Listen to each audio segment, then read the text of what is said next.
Hello students, स्वागत है आप लोगों को इस चैनल पे। तो एजुकेशन अड्डा पे आपका स्वागत है। तो आज हम सीखने वाले हैं कि इसका टेबल किस तरह से देते हैं अपने वेबसाइट पे। तो टेबल बनाना हम इसमें सीखने वाले हैं। इसके टेबल बनाने के लिए कुछ नहीं करना पड़ता है। उसके लिए टैग्स होते हैं, जो टैग्स अभी मैं आपको इंट्रोड्यूस करने वाला हूँ। ठीक है, तो let's to begin to start introduce to about your table. इसमें हम बॉर्डर देना, सेल फॉर्मेटिंग्स और सेल स्पेसिंग एग्जाम्पल सारी चीज़ें हम देखने वाले हैं। ठीक है, तो हमारे यहाँ पे टेबल ऑलरेडी मैंने यहाँ पे बना के रखा हूँ आपके लिए आसान हो करके। और टेबल क्या रिप्रेजेंट करता है? टेबल एक डेटा को टेबल कॉलम और रो पे एक रिप्रेजेंट करता है सेल कंटेंट डेटा। हम कोई भी डेटा स्टोर करते हैं सेल में, एक रो कॉलम्स भी एक टेबल पे वो रहता है। और टेबल स्टैक और टेबल टी टेबल से एलिमेंट से स्टार्ट होता है। लिखने के लिए टी हेडिंग टैग होता है जो टेबल हेडर देता है। टी बॉडी टेबल इसके अंदर बॉडी रहती है। और टी फुट फुटर यहाँ पे हम टी फुट लेते हैं। टी रो से रो बनता है, टी ए से हेडिंग बनता है, टेबल के लिए हेड देने हैं, टी डी से हम डेटा लिखते हैं। इस सारी चीज़ों को हम लिख कर हम टेबल क्रिएट करेंगे। रो स्पैन कॉलम ग्रुप किससे देते हैं, सारी चीज़ें हम यूज़ करने वाले हैं। ठीक है, तो अब हमारा ये टेबल है जो दिख रहा है आपको, टी डी से मैंने हेडिंग लिया हूँ। और टेबल से टेबल बनाया हूँ, टी हेड से हेडिंग दिया हूँ, हेडिंग के अंदर टी आर रो लिया हूँ और इसके अंदर टी एच दिया हूँ। टी एच के अंदर ही हेडिंग है, फर्स्ट नेम लास्ट नेम और फॉन्ट फैमिली। ठीक है, और यहाँ पे टी बॉडी दिया हूँ, टी बॉडी के अंदर टी रो दिया हूँ, टी रो टी बॉडी एक बॉडी हो गया हमारा उसका हेडिंग का, और टी रो एक रो हो गया। रो के अंदर में हमने टी डी किया और टी डी डाटा हो गया टेबल डाटा। ठीक है, तो इसके अंदर और फुटर बनाया हूँ, फुटर के अंदर नीचे फुटर दिया हूँ, फुटर का टी फुट और उसका टी आर दिया हूँ, टी आर के बाद टी डी करके डाटा दिया हूँ। तो इस तरीके से हमने एक टेबल बनाया और टेबल को हम एग्जीक्यूट और रन करके दिखाएंगे कि ये टेबल किस तरह से रन हुआ है। ठीक है, तो हमारा एक सिंपल टेबल बन गया जो विदाउट बॉर्डर एंड विदाउट एनीथिंग्स के है। ठीक है, सिंपल टेबल बन के रखा है। बॉर्डर के लिए मैंने यहाँ पे CSS यूज़ किया हूँ। तो ये हमारा कमेंट है। कमेंट हमने क्या सीखने वाले हैं? T text border, cell formatting and cell expressing example. ठीक है, तो यहाँ से मैं एक CSS लगाया हूँ जो स्टाइल ले हूँ टेबल टी डी को मैंने एक बॉर्डर दिया हूँ सॉलिड ब्लैक करके 1 पिक्सल में, और बॉर्डर पे स्पेसिंग 5 पिक्सल किया हूँ टी डी, और इसका पैडिंग भी दे दिया हूँ 5 पिक्सल का। ठीक है, अब इसको हम रन एग्जीक्यूट करके देखेंगे और इसका कैसा आउटपुट निकलता है, टेबल किस तरह से रो बनता है, ये सारी चीज़ें हम दे देंगे। टी देखो यहाँ पे जो एलिमेंट्स मैंने लिया हूँ वो ऑलरेडी यहाँ पे एग्जीक्यूट है टेबल टी तो टेबल टी किस तरह से बनेगा, किस तरह रन होगा, एग्जीक्यूट करके अब देखते हैं। चलिए रन करके अब देखते हैं इसका आउटपुट। तो यहाँ पे आउटपुट देखो, एक अलग अलग टेबल में रो बन गया, कॉलम बन गया, मतलब अलग अलग बॉर्डर बाउंड्री बन गई है। ठीक है, तो ये सिंपल से CSS है। अब और भी CSS बचा इसमें। अब आपको क्या सीखना है, यहाँ पे फॉर्मेटिंग वगैरह सीखना है, थोड़ा सा डिज़ाइन वगैरह सीखना है। तो इसके लिए मैं स्टाइल दे देता हूँ टेबल के अंदर। एक स्टाइल के अंदर मैं यहाँ पे एक CSS कर लेता हूँ। ठीक है, तो यहाँ पे मैं CSS दे देता हूँ टेबल स्टाइल पे। तो स्टाइल है हमारा ये हो रहेगा। अब यहाँ पे स्टाइल कर देता हूँ फटक से। तो यहाँ पे मैं स्टाइल पे क्या दूँ, अब स्टाइल देने को ले लिया हूँ। अब इसके बारे में देखेंगे। तो यहाँ पे हम टेबल को अलाइनमेंट करना, बैकग्राउंड कलर करना, बॉर्डर देना, सेल पैडिंग देना, सेल स्पेसिंग देना, ये सारी चीज़ें हम सीखने वाले हैं कि अलाइनमेंट किस तरह से, बैकग्राउंड कलर कैसे चेंज करते हैं, बॉर्डर कैसे देते हैं, सेल पैडिंग कैसे करते हैं, स्पेस कैसे देते हैं आपस में। ये सब चीज़ सीखने को बने रही है। वीडियो को लास्ट तक देखिए, वीडियो को एक भी चीज़ मिक्स ना करिए और सारी चीज़ आपको समझ में आ जाएंगी। ठीक है, जैसे फ्रेम वगैरह, रूल्स वगैरह, समरी, विथ, हाइट, सारी चीज़ टेबल में हम देखकर सीखने वाले हैं। ठीक है, तो लेट्स टू बिगिन। तो यहाँ से हम टेबल दे देते हैं। ठीक है, अब हमारे से स्टाइल हमने दे दिया।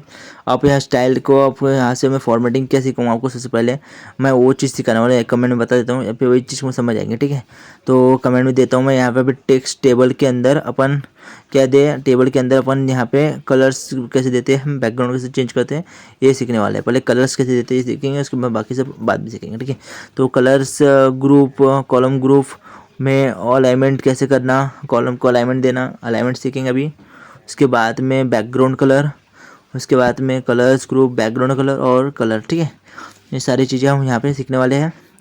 तो वीडियो को भाई अब तक लाइक नहीं किया होगा, सब्सक्राइब नहीं किया, फिर से सब्सक्राइब कर दो, बेल आइकन दबा दीजिए। और भी कुछ वीडियो का छूट दी है आप लोगों की, जो भी टॉपिक्स में वीडियो चाहिए HTML के, तो हमारे प्लेलिस्ट में आप जाके देख सकते हो। सारी चीज़ें आपके पास अवेलेबल है।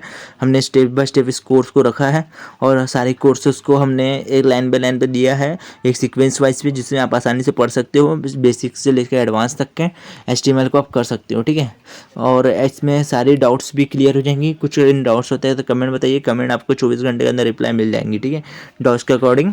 तो आपको यहाँ पे बैकग्राउंड कलर देने के लिए आपको स्टाइल बैकग्राउंड कलर करना है, बैक स्टाइल पे लेना है टेबल में, टेबल के रो पे। यहाँ पे जो टेबल हमने टैग लिया है, टेबल टैग में एलिमेंट्स पे स्टाइल देकर बैकग्राउंड कलर सिल्वर विथ कर सकते हो, मार्जिन दे सकते हो। तो जितना भी हम करते हैं सबसे पहले हमको स्टाइल लिखना होता है, तभी हम इसकी चीज़ करते हैं। मार्जिन, ऑटो, बॉर्डर, अगर आपको बॉर्डर देना है तो बॉर्डर किस तरीके से दे, 2 पिक्सल, ठीक है। तो 2 पिक्सल दे रहे हैं हम बॉर्डर, सॉलिड ब्लैक, हमेशा याद रखना सॉलिड ब्लैक करके रखना, ठीक है। तो 2 पिक्सल 1 पिक्सल आप जितना भी बॉर्डर को मोटा करना चाहते हो उतना आप कर सकते हो। बॉडी को 1 पिक्सल करोगे थोड़ा कम बारीक होगा, और 2 पिक्सल किया थोड़ा अच्छा बारीक होगा। तो इस तरीके से हम बॉर्डर को आप शेपिंग दे सकते हो यहाँ पे, और कॉलम्स ग्रुप्स वगैरह करके। तो यहाँ पे कॉलम ग्रुप ले लेना, कॉलम्स ग्रुप्स एक, इसके अंदर आपको कॉलम्स क्रिएट कर लेना है, ठीक है। तो यहाँ पे हम कॉलम ग्रुप लेते हैं, बैकग्राउंड कलर्स ब्लू कर लेते हैं बैकग्राउंड कलर को, और भी ब्लू लेते हैं अलग अलग, रेड कर लेते हैं, यहाँ पे ग्रीन कर लेते हैं।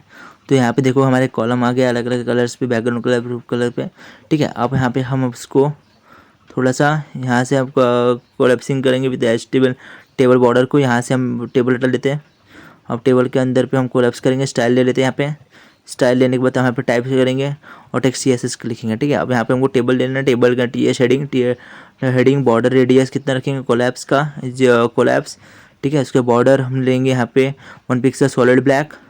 उसके बाद में हम लेंगे यहाँ पे सॉलिड ब्लैक करने के बाद हमारा सॉलिड ब्लैक होगा, यहाँ पे हेडिंग ले लेंगे TR टैग के साथ में TH, ठीक है।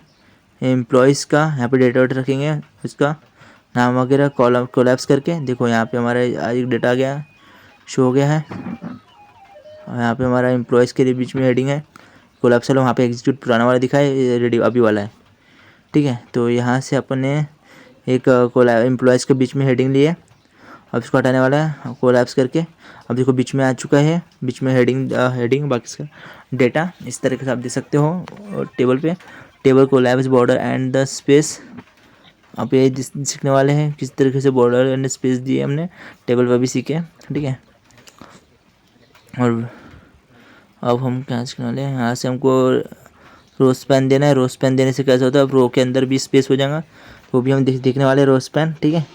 रो स्पैन के अलग से, मतलब रो के अंदर अलग से देखो डेटा, ठीक है। यहाँ से देखो तो रो स्पैन यहाँ पे हम लेने वाले फटक से जस्टिन बीबर ट्रेडर डेटा ले लिया है वहाँ पे रो स्पैन करके अमेरिकन, और जस्टिन बीबर न्यूयॉर्क हमारा टेबल रो है। तो हमारा रो स्पैन होगा, उसके अंदर एक कॉलम होगा, उसके अंदर हम सिलेक्टिव क्लियर आएगा, ठीक है। तो इसको रन एग्जीक्यूट करके देखें, तो यहाँ पे देखो एक अमेरिकन आ गया, जस्टिन बीबर